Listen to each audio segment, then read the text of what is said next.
Hi, my name is Andrew Cantor. I'm from FOP. I'm a field rep. I'm here to walk you through FOP's retirement plan. We'll start off with how it is a restrictive membership, and that consists of any full-time law enforcement below the rank of sergeant, or anybody that has retired as a full-time law enforcement officer. We do open it up to sergeants and above, as long as you join FOP prior to your retirement date. That could be the day before, the day of, just not, well, PBPA isn't working out for me, so let me jump to FOP. So as long as you let us know and jump on the day of or any day before. All right, once you have retired, your dues for FOP will be covered up until the November of that year. So if you are going to retire January of 2021, your dues are covered and you will not pay them until November of 2021, and then they will be deducted under your pension fund annuity.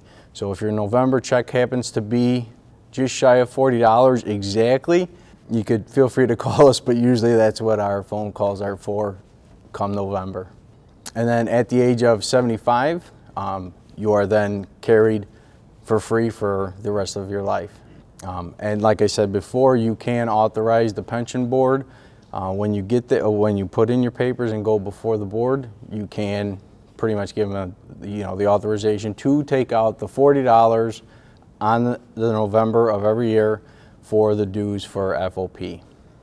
Now, the benefits of the retirement plan. So along with all the other life insurance policies that you have on the department or personally, FOP will also offer if you're under 63 and something happens, you receive $3,000. If you're between the ages of 63 to 74, you receive $1,000. Anything over 75, you receive $500. If it's accidental, you get $3,000. And you also are entitled to, the fun stuff, the newsletter, the FOP books, decals, flu shots once they come around for our annual seminar at FOP. Those will be free. And then you're allowed to go on to MetLife for dental and vision. As a retiree, you do still have a voice in FOP. So there is a retiree committee. Now what they do is they sit down and they talk about and look at what may be needed for today, in the future, what kind of changes may be needed to address certain situations that are coming up. They also watch for legislation issues that might cause an issue or that might be beneficial. As well as other things as far as IROC to ensure that you can still carry your firearm after you retire, any kind of supplemental coverage, elections, and the health fund. Now regarding the 55 and out plan, this is from anywhere from 55 to 59. You must apply before midnight on September 30th. Again, September 30th. Lately we've been hearing October and November. It is September 30th. And then you can retire within the next calendar year. So it doesn't have to be 1 year. If you put your papers in September 1st, you can make your retirement date December 25th of the next year. It's just within that next calendar year. Again, you need to be at least 55 and ensure that you have 20 years of service. For the 55 and out rule, at least 75 members have to have applied by September 30th, which we have never missed that target. It was higher in the past.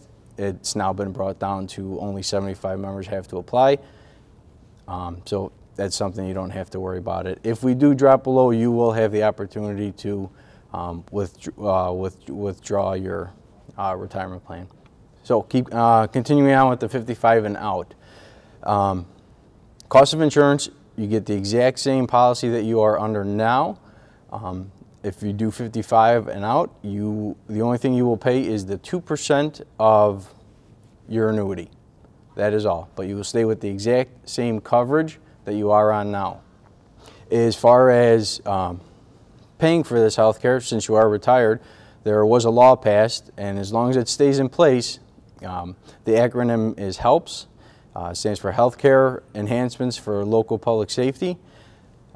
That allows you to write off $3,000 of your health insurance coverage, which by the end of the year, you're close, give or take, around $3,500. So you get to write off a vast majority of that. Now, just a little checklist. We've been giving this out a lot lately. So a couple months before, maybe 1, 2, 3 months out, make sure you contact Nationwide, okay, your deferred comp. Make sure that they're lined up, that they know you are going to be retiring. They will create a separate account where you're going to cash in all your time and hours that you've banked over the years, and they need to put that into a separate account where you can then dictate where you want it to go from there. Okay, but you have to contact them ahead of time. They have to get that account number set up so everything runs as smooth as possible. Then maybe about a month and a half, make sure you complete your exit interview. Okay, that can be done with any supervisor. So most of the time it's the commanders. So just make sure that, and make sure you get your CLEAR printout. They're going to do it through CLEAR, so make sure you have that printed out, and as well as your ethics form. You'll need to have that. And then make sure HR has your documentation at least 30 days before you actually are done. Once you turn in your papers to HR, make sure you contact the pension board, let them know, and then inquire about what you may need. Okay, if you've been divorced, or if you need anything for kids, you may need birth certificates, social security numbers, things of that nature. As far as being cashed out in the deferred comp account, what you can be paid out at most is up to 344 hours. So this will consist of 200 hours between your furlough, your 6 baby furloughs, and your 4 personal days that you have banked in the system. And then everything else will be cashed out into that deferred comp. If you have any questions, please feel free to contact the Lodge at 312-733-7776. Again, my name is Andrew Cantor. Thank you and congratulations on retirement. I'm going to have my assistant Maggie O'Grady. She is going to cover a few other topics. Thank you. Good afternoon. I'm Maggie O'Grady. My boss and I, Andrew Cantor, do all the medical for retirees and for our active members. Just a couple tips. If your spouse is 5 years younger than you are, at 65, the health care ends. It's only on the employee. We have Aetna that we just signed another 2-year contract for, and we have reduced the cost for health care per month. We also are engaged for next year in an Aetna program for non-Medicare people. We're waiting for our Aetna people to send us a breakdown of what it would cost for single +1, or family.